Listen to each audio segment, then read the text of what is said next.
Welcome to Larp Academia, and welcome back to the second part on how to choose your Amtgard class. If you don't want to be a melee class, then, well, look at our melee video for that to see if you want to be a melee class and what you should be.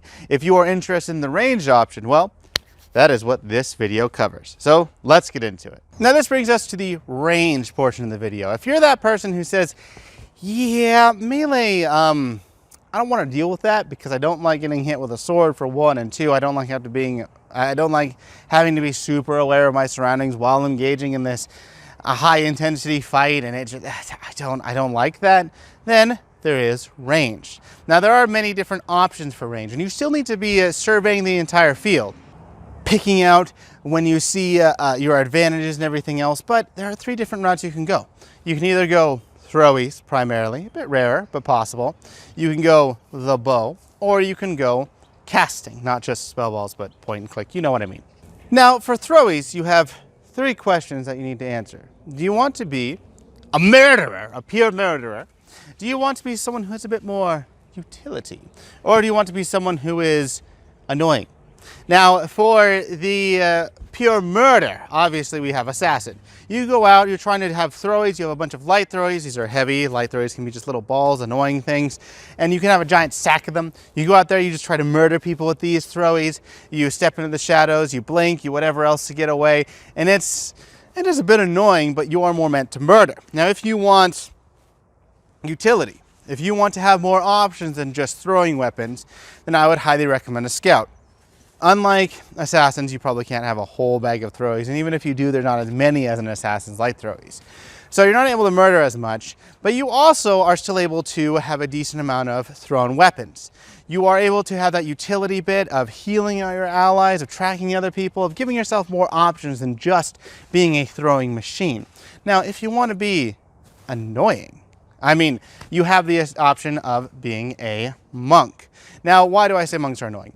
You can have someone throw a weapon at you, oh, hi, and throw it back at them because you can catch it in your hand. You are able to block spell balls with your hand. You're able to go into sanctuary. You're able to be extremely annoying, and even though you may not have a ton of throwies that provide this utility to your teammates of being able to have a whole bunch of different options like the scout has, you're able to just be so infuriating and annoying towards everyone else that a monk is a great option for you. So once again, to clarify, if you want to be annoying, well, be a monk. Monks are very annoying. If you want to be a pure murderer, then you should be an assassin. And if you want to be having a bit more utility and more options than just throwing weapons, then you want to be a scout. Now for the bow has a lot of different questions you need to answer to figure out where you want to be. Well, not a lot, but a few questions that you need to answer. The first one is, do you want to be selfish or supportive of your team? Now, of course, if you're going to be a selfish individual, you need to answer the next question. Do you want to be an aggressive, selfish individual, or do you want to be a defensive, selfish individual? Now, if you want to be aggressive, the best way to be aggressive with a bow, bar none, is by being an archer. Why is this? Well, archers have the most lethal arrows and options. Every other person who can use a bow can only use normal arrows. You as an archer sacrifice all defense or utility and everything else to have your little trick arrows, your special arrows, and those are extremely offensive. So in order to be the most offensive you could be and the most selfish you could be, you want to be an archer. Now, if you want to be more of a mobile archer that gets close to the enemy, where you shoot them with your bow and then you're able to dip, dive, duck, and dodge, then you want to be an assassin. While you're a mobile archer, which is purely selfish, able to get in and out, but you are extremely aggressive with how you do it. The archer class, to specify, is once again for those who want to be purely aggressive, selfish, and shoot people in the back, while the assassin class is the selfish class that is more mobile, agile, and a bit more risky. I would recommend archer personally, but assassin can definitely do the job and does fit this category. So if you want to be that defensive archer, the best defensive archer that you could be is a druid. We talked about how in melee they have this passive defense that they're able to do called enchantments, and having that nice defensive bit there will automatically protect you. If someone hits my arm, well, I have armor. If someone hits my bow, I can mend it. Druids are extremely defensive archers. It's very hard if they're in the back for someone to actually kill them. It's almost impossible, honestly, and why would you? They're just super defensive and extremely difficult to kill. But again, they're extremely selfish if they're going around the route of generally just enchanting themselves to shoot people and be a ranger to where they're spending all those points in enchantments and yeah, they don't have much else to go around. Now, for the supportive element, you have two interesting options. Scout, we've talked about how it has a whole bunch of utility. It has the ability to look at the field, help people. You can actually heal your arm too, so as long as you have your hand get hit instead of the bow, then you're fine. But if you are wanting to help your team and track others or dispel magic here and there, Scout's pretty good for that. It is actually supportive when you go into the archer roles.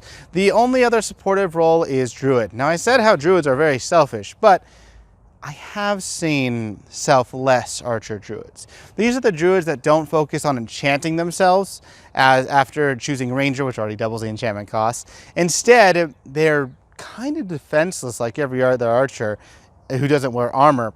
But these archers are there to provide healing or are there to provide verbals or other things to help their teammates. And they can be very supportive. They can be a very interesting role to almost being a midline fighter. So if you want an interesting role, try a Druid that is a support that doesn't have any enchantments that cost too much, or only a few, maybe up to 3, and spend the rest on other things to make it interesting. It's a very weird concept, but that's what it is. If you want to be a supported bow user, I would recommend really a Scout, easiest way to do it. If you want to be an interesting, you're gonna have to try hard to make this really work. Since you're more naturally a defensive bow user, then I would go Druid. Now for ranged magic, you need to answer some questions. Do you want to be aggressive or supportive?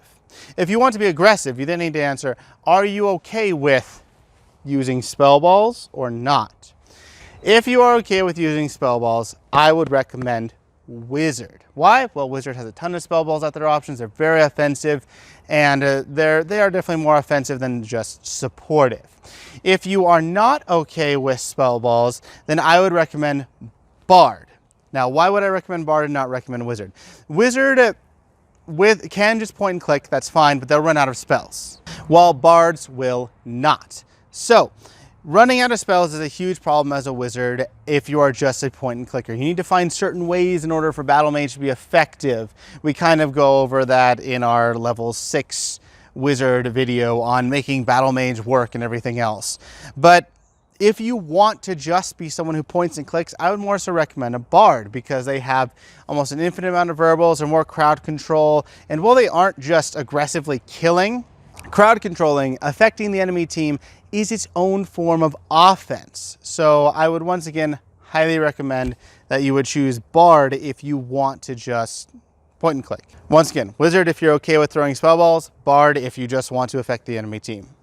Now with support magic, there are 3 different ways to go. You can try to prevent damage from happening to your team, prevent mistakes. You can help fix mistakes, or you can help in some weird way. If you want to help in some weird way, then go Bard. Why? Well, Bard has some weird things like restoring per lives, making charges easier. It's a little weird. But even then, I wouldn't recommend Bard as a full support. It's just an interesting caveat to put onto a bard if you're thinking of more crowd control or if you're thinking of more melee. Now for helping fix mistakes, you have a healer. Someone goes in, they get hit from the side, they get backstabbed, you're there to help. You can help resurrect them, you can help heal someone who gets hit, you can just help fix the mistakes that were done. Yes, you have some preventative measures of enchantments like Enlightened Soul, or you're able to get Blessing Against Wounds, some other things that can help kind of prevent mistake from really affecting that player, but you're there more to help deal with the aftermath of, you screwed up, but I'm there for you. I can repair your stuff. I can release you. I can do everything like that. If you are interested in someone who is going to just prevent the stupidity from happening, be like, no, you get hit, you just ignore it. Then you go druid, because druids are able to give people armor. They're able to give people immunities. They're able to make them into golems. Just be saying like, yeah, you'll die. Who cares? Come to me. I'll just reanimate you or whatever. And you are able to prevent a lot of that damage. You don't have much to deal with the aftermath. Yeah, you can heal and technically resurrect, but not really. So you have a little bit here and there to deal with the aftermath, but mainly you are there to support your team by preventing their stupid mistakes from making it life-threatening and screwing over your entire game.